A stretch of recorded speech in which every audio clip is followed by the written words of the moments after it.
If you've seen any of my supplement videos, then you know I'm a big fan of protein powder because of its practicality and the various advantages and potential muscle building benefits it can provide. But once you do decide that you're ready to invest in a protein powder, it's important that you first get well informed of the various differences between the various types of protein powders out there, as well as the things to look for and things to avoid when you compare different brands. By the end of this video, you'll know exactly what type of protein is right for you and how to separate the good from the not so good options out there. First, let's cover what type of protein powder may be best for you. Despite the overwhelming amount of different protein powders on the market, research has made it clear that whey protein comes out on top. This is because whey protein is both higher in leucine, one of the most important amino acids for muscle growth, and more effectively absorbed and used by the body when compared to various other protein powders and other protein sources in general. Casein protein does come in at a close second with a slightly less leucine and overall protein content, but it is a much slower digesting protein than whey. In theory, this would mean that casein would be the more effective option to take as a pre-sleep meal so that we can stimulate protein synthesis overnight. However, recent research seems to suggest that any high-quality protein such as whey would do the job just as effectively. So, whey seems to be the best option. But whey protein can be further broken down into three different types: whey concentrate, whey isolate, and whey hydrolysate. The main differences here is that whey concentrate can range anywhere from 35 to 80% protein and typically contains the highest amount of lactose, carbs, and fats. Whereas whey isolates, although typically a bit more costly, have to go through an additional filtration process and are required to be at least 90% protein by weight, and therefore have considerably less fats and carbs. Hydrolysates, on the other hand, are whey concentrates or isolates that have just been pre-digested to help with its absorption, but have not been shown to be any more effective at increasing size or strength as the other two options, yet is typically the most expensive option. So essentially, it's just like buying chicken. Whey concentrates can be thought of chicken thighs. They deliver a good amount of protein but come with additional fat and calories, whereas whey isolate can be thought of as chicken breast, a bit more costly than thighs but pack a much higher protein content with less additional fat and calories. Whereas whey hydrolysate could be thought of as extra lean ground chicken breast. It goes through a bit more processing, is typically the most expensive option, yet it delivers the same amount of protein relative to calories, fats, and carbs as chicken breast does. Meaning that for the best bang for your buck, for most people, a good quality whey isolate protein is your best bet, as it delivers the highest amount of protein and is slightly better for those who are lactose intolerant or just tend to have digestive issues in general. Now, as for plant-based options, this can be a good option if you do have intolerances or sensitivities to whey. The problem with plant-based proteins though is that they tend to be deficient in certain essential amino acids and are less effective at promoting protein synthesis than whey is. But research has shown that you can partially compensate for this by combining different plant-based protein sources. For example, pea protein is low in the essential amino acid methionine, whereas rice protein contains considerably more methionine but is lower in the essential amino acid lysine, meaning that when you look for a plant-based protein powder, one with a good blend of rice and pea protein would likely be the best option. Soy protein, although subject to much controversy, is another good plant-based option since it has a good amount of all the essential amino acids and is therefore something worth considering.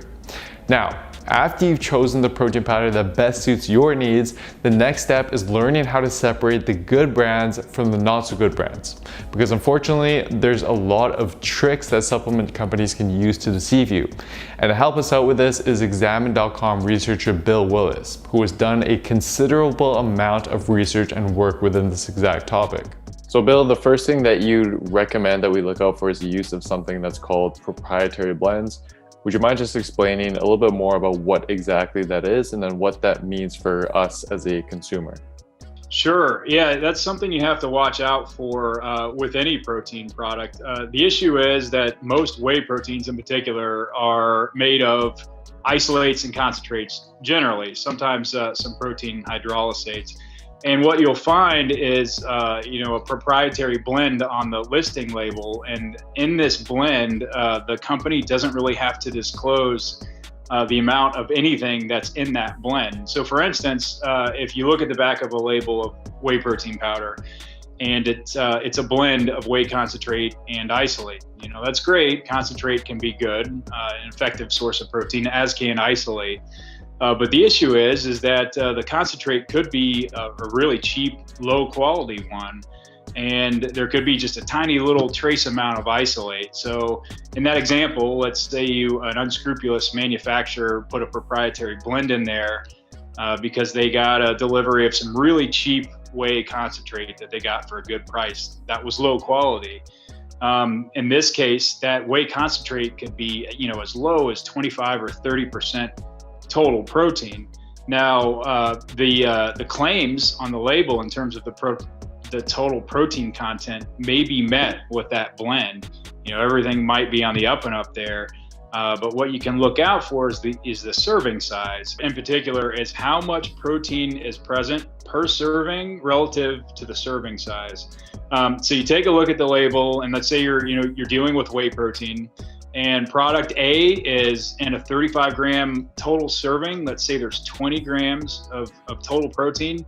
That's going to be relatively low, indicating a lower quality protein. On the other hand, let's say for that same 35 gram serving size, another type of whey has maybe 25 or even up to 28 grams in that total 35 gram serving size.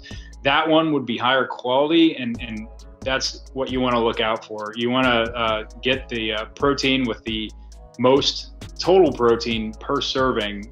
Those proteins are higher purity. Otherwise, you'll be paying for less of what you really need in a protein and more of just the junk in the fillers. As far as I know, even if we do look at the protein content on the back of the label, there's still another loophole that companies can actually use to deceive us.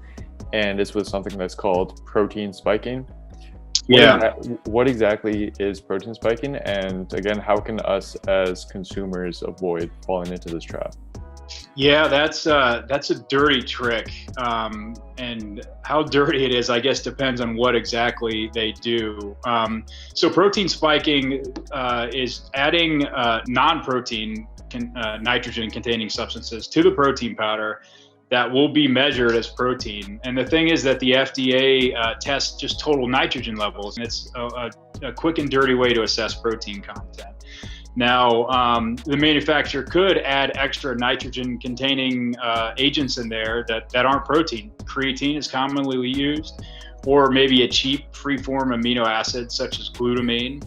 And again, you'll see this in like a proprietary blend. You might see whey isolate, whey concentrate, and then glutamine. Well, you don't know exactly how much of which is in there. And that's when they do it legally. When they do it illegally, they're just going to throw any extra nitrogen containing substance in there, and it's not going to be stated on the label. The latter is, as I mentioned, just a little sneakier and it's a little harder to detect. I guess, again, what you could also do is just look at the ingredients label and avoid protein blends, avoid, like you mentioned, amino acids, glutamine, or amino acid matrices, or amino acid blends, as those are potential indications that the protein has actually been spiked. Yeah, you have to watch for that, because a lot of times these proprietary blends, or especially like the amino acid matrix, will show up in their marketing. Like you'll be thumbing through a fitness magazine, and you'll see this big, bright, shiny bottle of protein, and these superhero looking like people that are supposedly got their physique that way. And proprietary amino acid matrix, they sort of use that. It's hidden in plain sight in a way. The consumer links this fancy term to the physique of the whoever they're getting to endorse the product, and really that's where they're hiding the lack of protein quality on the label. So you really have to watch out for that. Look for brands that fully disclose the amount of amino acid, or the amino acid profile rather, of their protein. This helps indicate that they're fully transparent about the specific amino acid content of their product, and are less likely to have spiked it. The last and final thing to look out for is contamination. Third-party testing results from a 2018 analysis by the Clean Label Project found that among 134 tested protein powders, the vast majority of them had detectable levels of heavy metals and plastic derivatives as a result of their ingredient sourcing and manufacturing practices. Now, detectable does not mean dangerous, but many of these protein powders did indeed have levels that surpass the acceptable levels, which is something you'd obviously want to avoid. And this is a common occurrence because supplement companies aren't required to test their products for contaminants and are instead left voluntarily to run those tests if they wish to pay the additional costs, which, as you'd expect, many companies just don't do. So, to minimize your risk as a consumer, simply do a little bit of digging around to see what their testing protocols are and specifically what they test for. And looking for certifications such as NSF and GMP on their website are also good signs and indications that they take their quality control practices seriously. So, to sum the video up, here are the main points to keep in mind and look out for when you purchase your protein. If you're going to be investing in protein powder, it's worth putting in that additional effort to ensure that what you're getting is a high quality product aligned with your specific goals.